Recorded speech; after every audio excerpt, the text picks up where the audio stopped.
Nara stared at her reflection in the polished metal surface. Her amber eyes, the source of all her troubles, stared back at her. Around her, the other Vesics moved with purpose, their violet eyes downcast as they passed her.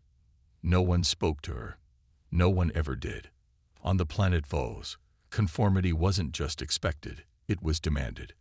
The Vesic society valued uniformity above all else, and Nara's amber eyes marked her as different, flawed, unworthy. Worker 7219, report to waste management immediately, blared the announcement system. Nara sighed. Despite graduating at the top of her basic education class, she had been assigned to the lowest possible position. Her test scores in engineering had been the highest recorded in decades, yet here she was, about to spend another day sorting through the colony's refuse. "You're late," growled Supervisor Tark as she entered the facility. His violet eyes narrowed with disgust. "Your kind always lack discipline." Nara bit her tongue. There was no her kind. She was the only Vesic born with amber eyes in the last 3 generations, but arguing would only make things worse. "I apologize, Supervisor," she said quietly, taking her place at the sorting station. As her hands worked automatically through the waste, separating valuable metals from trash, her mind wandered to the small inventions she created in her tiny living pod. Last night, she had finished a device that could separate materials twice as fast as the current system, but she knew better than to mention it. The last time she suggested an improvement, she had been punished for overstepping her place. During the meal break, Nara sat alone as usual. From across the room, she could hear whispers. "They say it's a mutation. My mother told me not to get too close. The elders should have sent her away at birth." The words stung, but Nara had grown used to them. She focused instead on watching the waste processing machinery through the window, mentally redesigning its inefficient components. Later that day, as the twin suns of Vos began to set, a message appeared on her communication device. The Council of Elders required her presence immediately. Nara's heart raced as she made her way to the Grand Hall. In all her 22 cycles, she had never been summoned by the Council. Nothing good could come of this. The hall was imposing, with its high ceilings and ancient stone walls. 7 elders sat in a half-circle, their faces stern under the weight of traditional headdresses. The oldest, Elder Mox, spoke first. "Nara, child of the line of Vex, you have been brought here to receive judgment." Nara stood still, her hands clasped tightly behind her back. "Your continued presence brings dishonor to your family line. Your genetic abnormality cannot be allowed to taint our society further." Elder Lur, the only female on the council, added, "We have been lenient, allowing you to remain among us despite your flaw. But recent reports of your inappropriate ideas and unauthorized creations have forced us to act." Nara couldn't hide her shock. "My creations." They had been searching her living pod. "Silence," Elder Mox commanded. "The Council has decided. You are hereby exiled to Mining Outpost 9, on the edge of human-controlled space. There you will serve the Vesic people from a distance appropriate to your status." Exile. Nara felt her world collapse around her. Mining Outpost 9 was notorious, a barren asteroid where the most dangerous and unpleasant mining operations took place. "You depart tomorrow. You may take only personal items. Your family has been informed and has agreed to this judgment." As Nara left the hall, legs unsteady, she wasn't surprised to find no one waiting for her. Her family had likely already removed all traces of her existence from their home, eager to avoid the shame she brought them. In her pod that night, packing her few belongings, Nara looked again at her reflection. For the first time, she wondered if somewhere in the vast universe, there might be a place where her amber eyes weren't a curse. She just didn't expect to find it among humans. Mining Outpost 9 was exactly as terrible as the stories claimed. The asteroid hung in the emptiness of space like a jagged tooth, its surface scarred by mining operations. Nara had been there for 3 months now, and each day blended into the next in a haze of dust and exhaustion. Worker 7219, Section D needs maintenance, crackled her comm unit. Nara grabbed her toolkit and headed to the troubled section, her steps light in the low gravity despite her weariness. Section D housed the primary ore processors, massive machines that separated valuable minerals from worthless rock. As she arrived, she could hear the dangerous grinding of metal on metal. Something was very wrong. The Vesig supervisor stood back, his violet eyes wide with concern. The cooling system is failing. Shut it down and fix it. Nara scanned the machinery and frowned. If we shut it down now, the overheated core could crack. We need to bypass. Do as ordered, worker, he snapped. Nara hesitated. Following his instruction would likely cause a catastrophic failure that could breach the thin walls of the outpost. Without a word, she moved to a side panel instead of the main controls. What are you doing? I ordered a shutdown. She ignored him, fingers flying over the control panel, rerouting systems, creating a temporary cooling bypass using parts of her own toolkit. The dangerous grinding sound slowly faded. The system needs 10 minutes to cool safely, she explained. Then we can shut it down for proper repairs. The supervisor's face darkened with anger at her disobedience, but before he could speak, another voice cut in. That was impressive engineering. Nara turned to see a human male standing in the doorway. She had noticed the human delegation touring the facility earlier, but had kept her distance. Humans were rare this far out, and she had never spoken to one before. Thank you, she said carefully, eyes downcast as was proper for her position. The human approached, extending a hand. Jack Miller, Earth Interstellar Engineering Corporation. Nara stared at his hand in confusion before remembering the human custom of handshaking. She tentatively took it. Nara, she replied simply. You just prevented what could have been a serious accident, Jack said, looking at her makeshift bypass with admiration. Where did you train? The supervisor interrupted. This worker has no training. She's a basic maintenance drone. His tone made it clear what he thought of her. And she directly disobeyed orders. Jack's eyebrows rose. No training. Then what I just witnessed was even more remarkable. He looked directly at Nara. Those modifications to the cooling system. That's advanced thermal dynamics application. Nara felt something unfamiliar in her chest. Pride, perhaps, at having her skills recognized for the first time. The supervisor clicked his tongue impatiently. Worker 7219 has completed her task. She will return to her regular duties now. Jack frowned but nodded. Of course. As Nara began packing her tools, the grinding sound suddenly returned, louder this time. A warning alarm blared throughout the section. The temporary fix was failing.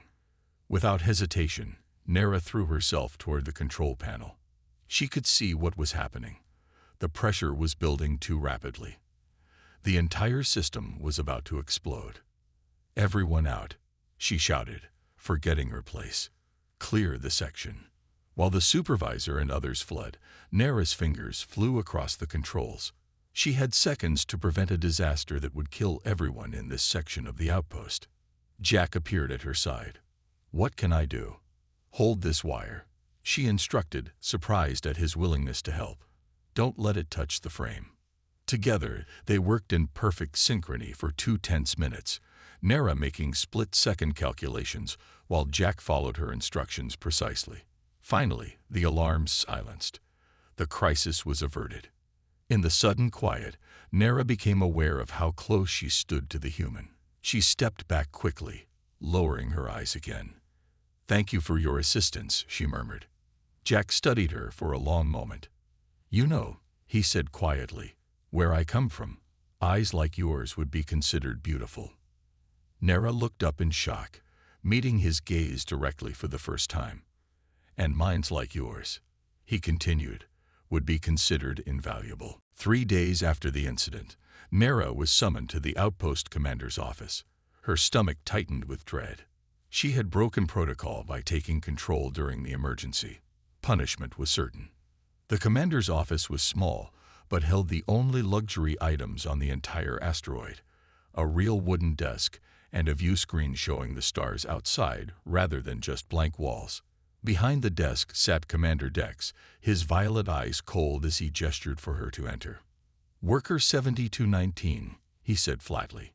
"You have a visitor." Nara was confused until she saw Jack standing in the corner of the room. He smiled at her, a warm expression that seemed out of place in this stark environment. "Hello again, Nara," Jack said. The commander's eye twitched at the human's use of her name rather than her worker designation. "The human representative has requested a private meeting with you," Commander Dex said, his tone making it clear he found the idea ridiculous. "You have 10 minutes. As the commander left, closing the door behind him, Nara remained standing with her eyes lowered, as was proper for someone of her status. "Please, sit down," Jack said, gesturing to the chair. "Workers are not permitted to sit in command offices," she replied quietly. Jack sighed. "Well, I'll stand then." He moved closer. "I've been reviewing the outpost records. Your file is interesting. Top scores in basic education, perfect marks in engineering aptitude tests, then assignment to waste management. Why?" Nara hesitated. "I am defective." "Your eyes?" Jack asked. When she nodded, he shook his head in disbelief. "That's absurd. On Earth, genetic diversity is celebrated, not punished. Vesic ways are different," she said simply. Clearly, Jack took a deep breath. "Nara, I came here with my team to evaluate this outpost's deficiency for a possible partnership. What I didn't expect to find was someone like you." She looked up at him, confused. "I'm offering you a job," he said directly. "On Earth, working for my engineering team. Your insights on the cooling system showed me you have an intuitive understanding of thermal dynamics that even our best engineers lack." Nara couldn't hide her shock. "But I'm Vesic." "Yes, and that perspective is exactly what we need. Different ways of thinking lead to innovation." He smiled again.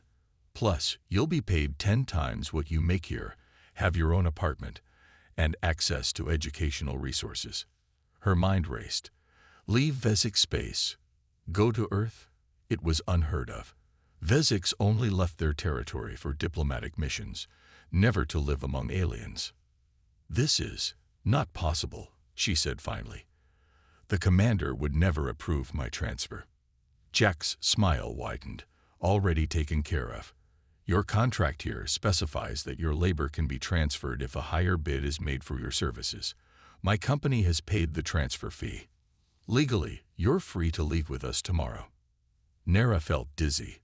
Freedom, real work, recognition of her abilities, but also terrifying uncertainty. "What if I fail?" she whispered. "Then you fail," Jack said gently. "But you get to try first. Isn't that better than never having the chance?" Before she could answer, the door slid open and Commander Dex returned. "Your time is up," he announced. Jack nodded respectfully. "Thank you, Commander." "Nara, our ship leaves at 800 tomorrow. I hope to see you aboard." He handed her a small data chip. "Your transfer approval and new contract details. The choice is yours." After Jack left, Commander Dex glared at her. "You actually considering this, worker? Abandoning your people to live among aliens?" Nara clutched the data chip. Her people, the same ones who had exiled her, who had never seen her as anything but a flaw to be hidden away. "What exactly would I be abandoning, Commander?" she asked quietly. That night in her tiny living quarters, Nara packed her few belongings. Her hands trembled as she placed the last item in her bag, a small device she had created that could analyze material composition with just a touch. It was her best invention, something she had hidden from everyone. As the outpost's lights dimmed for night cycle, Nara made her decision. Tomorrow, she would board a human ship and leave behind everything she had ever known. For the first time in her life, her amber eyes filled with tears not of sadness, but of hope. Nara pressed her face against the viewport as Earth came into view, a swirling blue-green sphere unlike anything in Vesic space. After 2 weeks aboard the human transport vessel, She still couldn't believe she had actually left. First time seeing Earth, a crew member asked, pausing beside her. First time seeing any planet besides Voss, Nora admitted. You're in for a treat. And a shock, the woman added with a smile. The ship docked at the orbital station, and Nara followed Jack to the shuttle that would take them to the surface. Her body felt strange already. The gravity settings on the ship had been gradually adjusting to prepare her for Earth's stronger pull. You might feel heavy for the first few days, Jack warned as the shuttle began its descent. And the sunlight is much brighter than what you're used to. We've arranged special glasses for you. Nara nodded, trying to look calm despite her racing heart. Everything was happening so fast. The moment the shuttle door opened on Earth's surface, Nara gasped. Colors, so many colors. The Vesic homeworld was mostly in shades of red and brown. But here, green trees, blue sky, colorful clothes on the humans walking past. It was overwhelming. Are you all right? Jack asked, concerned. Yes, she said, though her legs wobbled as she took her first steps in Earth's gravity. It's just, very much. Jack smiled. Wait until you see your new home. Her apartment was small by human standards, but felt enormous to Nara. A living space, separate sleeping area, and a private bathroom. Luxuries no worker on Vos could imagine. The company provides housing for all off-world employees, Jack explained. The building has several other non-humans, so the food synthesizers can handle Vesic dietary needs. This is too much, Nara said, feeling unworthy of such generosity. It's not charity, Jack replied firmly. It's what you've earned. Get some rest. Tomorrow you meet the team. Rest proved impossible. Earth's noises were constant. Vehicles outside, neighbors moving about, strange birds making calls at dawn. On Voss, silence was mandatory during rest periods. The next morning, dressed in the human-style clothes provided for her, Nara followed Jack into the research facility. A group of humans looked up as they entered the lab space. Everyone, this is Nara, our new thermal dynamics specialist, Jack announced. A tall woman stepped forward. Welcome. I'm May, project leader. She extended her hand. Nara remembered the handshake custom and carefully took May's hand, but misjudged her strength in Earth's gravity and squeezed too hard. Strong grip. May laughed, shaking out her hand. I apologize for damaging you, Nara said formally. The room fell silent, then erupted in laughter. You didn't damage me, May explained kindly. It's just an expression. Nara felt her face grow hot. I see. On Voss, we do not express much. Well, get ready for lots of expressions here, said a younger man, grinning. I'm Tom. Yesterday I was dying of hunger, but then I stuffed my face and felt better than new. Nara blinked in confusion. You died and then replaced your face and became superior to your previous state. More laughter filled the room. Nara wanted to disappear. They're idioms, Jack explained gently. Humans often say things they don't literally mean. That is very inefficient, Nara observed. Maybe, Jack agreed. But it's also fun. You'll get used to it. Over the next few weeks, Nara struggled to adjust. Earth's sunlight gave her headaches despite the special glasses. The constant noise made it hard to focus, and human social rules baffled her completely. In the lab cafeteria one day, Nara accidentally sat at a table where others were already seated, something strictly forbidden on Voss without explicit permission. Sorry, she said, starting to rise. I did not request table sharing rights. What? No, sit down, Tom said, pulling out a chair for her. We wanted you to join us. You want my presence? Nara asked, genuinely confused. Of course we do, Mai said. We're curious about you. And, Tom added, leaning in, we love your eyes. Are they really why the Vesics kicked you out? Jack, joining them with his tray, frowned at Tom. That's personal, Tom. It's acceptable, Nora said quietly. Yes, on Voss, uniformity is perfection. My eyes mark me as flawed. Mai shook her head. Their loss is our gain. Speaking of which, your cooling system modifications are brilliant. The prototype is already running 30% more efficiently. For the first time since arriving on Earth, Nera felt herself truly relax. Perhaps here, her differences might actually be valued rather than merely tolerated. 6 months had passed since Nara arrived on Earth. Her apartment now contained plants, something unheard of in private quarters on Voss, and colorful decorations gifted by her colleagues. She had grown accustomed to Earth's gravity and developed a taste for certain human foods, particularly something called ice cream that came in countless flavors. But the real change was in her work. For the first time in her life, Nara could pursue her ideas freely. The propulsion lab needs you, Jack said, poking his head into her office one morning. We've hit another dead end with the XR7 project. The XR7 was the company's most ambitious project, a new propulsion system that would revolutionize space travel by cutting journey times in half. The best engineers had been struggling with it for years. In the main lab, the team stood around a holographic display showing the engine schematics. The containment field keeps collapsing at 60% power, May explained, pointing to the reactor core. We've tried everything.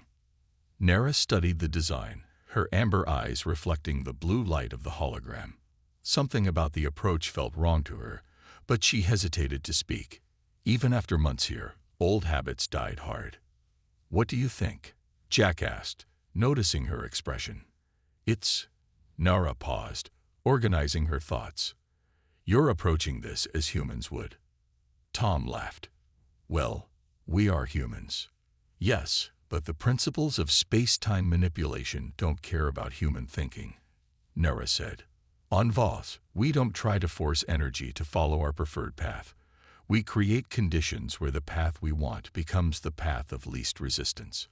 She stepped forward, hands moving through the hologram, rearranging components. If we invert the field matrix and align it with the natural energy flow rather than against it.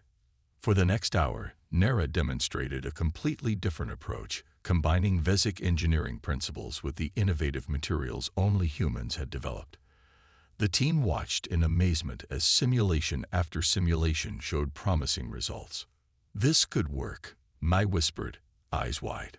3 intensive weeks later, they were ready for a real test.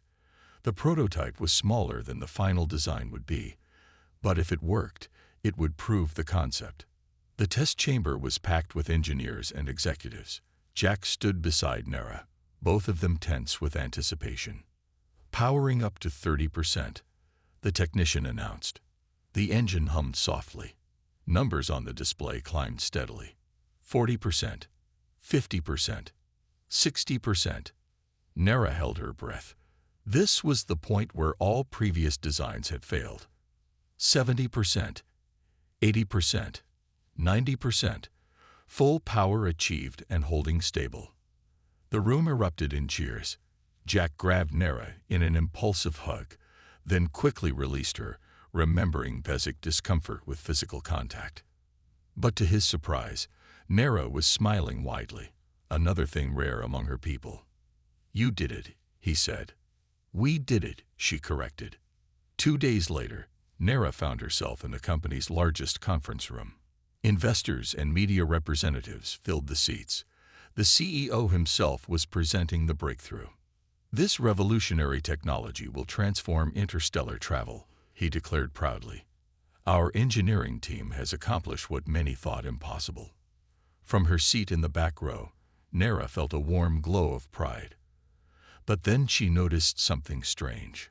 Her name wasn't appearing in any of the slides crediting the team.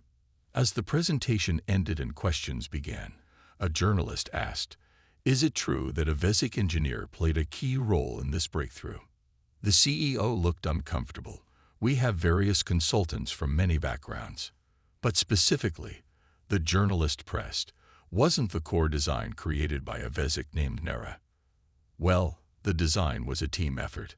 Jack stood up suddenly. Yes, he said loudly. The breakthrough was primarily Nera's work, based on her unique understanding of energy principles. Without her, we'd still be failing at 60% power. The room buzzed with whispers. Vezek, an alien responsible for Earth's biggest technological leap in decades. An older investor spoke up. Can we really trust this technology if it was developed by a non-human, especially one rejected by her own kind? There must be something wrong with her. Nera felt her old shame returning, but before she could sink into it, Jack's voice cut through the murmurs. The only thing wrong, he said firmly, was the Vezek inability to see past their prejudice to recognize extraordinary talent. If Nara was flawed in their eyes, then perhaps we should all aspire to be so flawed. The CEO, sensing the mood, quickly added, Absolutely. Nara's contribution has been invaluable. In fact, she'll be leading the next phase of development. As the crowd's attention turned to her, Nara stood slowly. For the first time, she looked directly at a room full of people without lowering her gaze. I am honored to serve this project, she said simply. Later, as they left the building, Jack apologized. I should have warned you they might try to downplay your role. Nara shook her head. On Voss, I would never have been in that room at all. She looked up at the evening sky, where stars were just becoming visible. Here, at least I have the chance to fight for my place. The message arrived unexpectedly one ordinary Tuesday morning. Nara was in her lab, fine-tuning the latest propulsion prototype, when Jack appeared at her door with an unusually serious expression. The Vezek High Council has sent an official communication, he said, holding out a datapad. They're requesting your immediate return to Voss. Nara's hands froze above her work. Return? Why would they want me back? News of the XR7 breakthrough has spread throughout known space, Jack explained. Your name is attached to all the patents and scientific papers. They know what you've accomplished. With trembling fingers, Nara took the pad and read the formal message. The Council of Elders graciously invited her to share her technological advancements with her home world, the same council that had exiled her 3 years ago. You don't have to go, Jack said softly, watching her face. Yes, I do. Nara set the pad down decisively. Not for them. For me. 2 weeks later, a Vezek diplomatic vessel docked at Earth's orbital station. Nara boarded with a small case of personal belongings and a secure data module containing limited information about her work, only what the company had approved for sharing. Jack accompanied her to the docking bay. I'll come with you if you want, he offered. Nara shook her head. This is something I need to do alone. She hesitated, then did something very un-Vezek. She hugged him briefly. Thank you for everything. The journey to Voss took 12 days. Each day brought back memories of the life she had left behind. The rigid schedules, the silence, the constant awareness of her place. By the time the ship entered Vezek space, Nara had readopted the proper posture and downcast eyes expected of her people, but something inside her had changed too deeply to hide completely. A grand reception awaited her arrival, something she would never have imagined possible. Elder Mox himself stood at the front of the delegation, his ancient face arranged in what passed for a welcoming expression among the Vezek. Nara of Voss, he intoned formally, we welcome your return to your homeland. Thank you, Elder, she replied with the customary bow. I am surprised by this reception. Your achievements have brought great attention to our people, Elder Lir added, stepping forward. The Council recognizes your value to Vezek society. Nara noted that no one mentioned her eyes or her previous exile. How convenient that they now overlooked what they once deemed an unforgivable flaw. For the next 3 days, Nara was paraded before scientific committees, engineering guilds, and government officials. They praised her work while carefully avoiding any mention of how they had treated her. She delivered her presentations flawlessly, sharing the approved information while maintaining perfect Vezek composure. On the 4th day, she was summoned to address the full Council of Elders. a rare honor. As she entered the grand hall where she had once received her sentence of exile, Nera felt a strange calm settle over her. "The council acknowledges your contributions," Elder Mox began. "We have prepared a position for you as lead engineer of our new Advanced Technologies Division. You will have resources, assistance, and status appropriate to your abilities." Nera remained silent, her eyes now lifted to meet the Elder's gaze directly, a breach of protocol that caused murmurs among the watching crowd. "Do you accept this honor?" Elder Mox prompted, clearly expecting grateful acceptance. "Before I respond," Nera said clearly, "I would like to ask a question." The Elder's surprise was visible despite his controlled expression. "Proceed." "There are others like me on Vols, aren't there? Others with different colored eyes, different patterns of thinking, different abilities that don't fit your definition of perfection. What happens to them?" The hall fell completely silent. "That is not relevant, Toe," Elder Lur began. "It is entirely relevant," Nera interrupted, another shocking breach of protocol. "You exiled me for being flawed, and now welcome me back because my flaw proved valuable. How many others have you wasted? How many brilliant minds are sorting garbage or mining asteroids because they don't match your narrow definition of acceptable?" A young Vasic stepped forward from the crowd, his eyes a startling green. "I can answer that," he said boldly. "We are everywhere, hidden in plain sight. Some of us have followed your story, Nera. You've given us hope. Others moved forward. A female with golden eyes, a male with eyes of two different colors. Workers, all of them, assigned to menial tasks despite their obvious intelligence." Elder Mox stood abruptly. "This display is inappropriate. These workers will return to their assignments immediately." Nera looked at the faces of her fellow outcasts, then back at the council that had rejected her and now sought to use her. "No," she said simply. "They will not." The months following Nera's confrontation with the council were filled with tense negotiations. Her refusal to accept their offer had caused an uproar throughout Vesic society. For the first time in living memory, the rigid hierarchy was being questioned openly. "They want me to leave," Nera told Jack during one of their regular video calls. "They've offered me a research vessel to continue my work elsewhere." Jack's face showed concern even across the vast distance between Earth and Voss. "They're trying to get rid of the problem." "Yes, but this time on my terms," Nera replied, a small smile playing at her lips. "I've made demands." Her demands were simple but revolutionary. The vessel must be staffed with the different Vesics who had come forward. They must be given proper training and positions matching their abilities, and the ship must be allowed to operate independently, free from the Council's direct control. To everyone's surprise, the Council agreed. They presented it publicly as a special research mission, but everyone knew the truth. They were sending away those who threatened their perfect order. The day the ship was ready, hundreds gathered at the spaceport. Most were there to watch silently, but some, those with hidden differences of their own, came to offer quiet support. "This vessel is named Nexus," Elder Lear announced formally at the launching ceremony. "May it bring honor to Vos through its discoveries." Nera stood on the boarding ramp, looking at the crowd. Beside her stood 12 other Vesics, the first of her crew, each bearing some visible difference that had marked them as outcasts. Behind them waited a surprise the Council hadn't anticipated. 4 human scientists, including Jack, who had requested to join the mission as cultural exchange representatives. "The Nexus is more than a research vessel," Nera addressed the crowd, her amber eyes bright in the sunlight. "It is a bridge between worlds, between ways of thinking. We go not to separate ourselves, but to create something new." 3 months later, the Nexus established orbit around a small moon in neutral space, equidistant from Earth and Voss.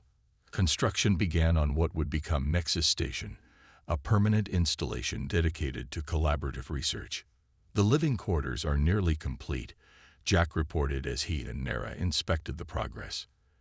In the 2 years since leaving Earth, he had become more than her colleague. Their relationship, unprecedented between human and Vesic, had caused almost as much gossip as Nera's confrontation with the council. "The new group arrives tomorrow," Nera reminded him. 20 more Vesics and 15 humans, and 3 Kilari scientists, Jack added, referring to a species known for their artistic approach to engineering. "Word is spreading. People want to be part of this." As the station grew, so did its reputation. Research teams tackled problems that had stumped individual species for generations. The combination of Vesic precision, human creativity, and other species' unique perspectives led to breakthroughs in fields from medicine to propulsion. 5 years after the Nexus first left Voth, Nera stood in the station's observation dome, watching a ship approach. This one bore the official markings of the Vesic High Council. "They're here," she said quietly as Jack joined her. The delegation that disembarked was led by a young female Vesic with striking silver eyes. "Elder Tala," she introduced herself with a formal bow.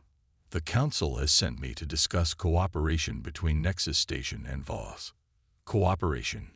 Nera raised an eyebrow. "That's a significant change in position." Elder Tala looked uncomfortable. "Times are changing on Voss. Younger Vesics are questioning our traditions. Your success here has become difficult to ignore." Later, as they showed the delegation around the station, Jack whispered to Nera, "Did you ever imagine this day would come?" Nera watched as Elder Tala engaged enthusiastically with a mixed team of researchers.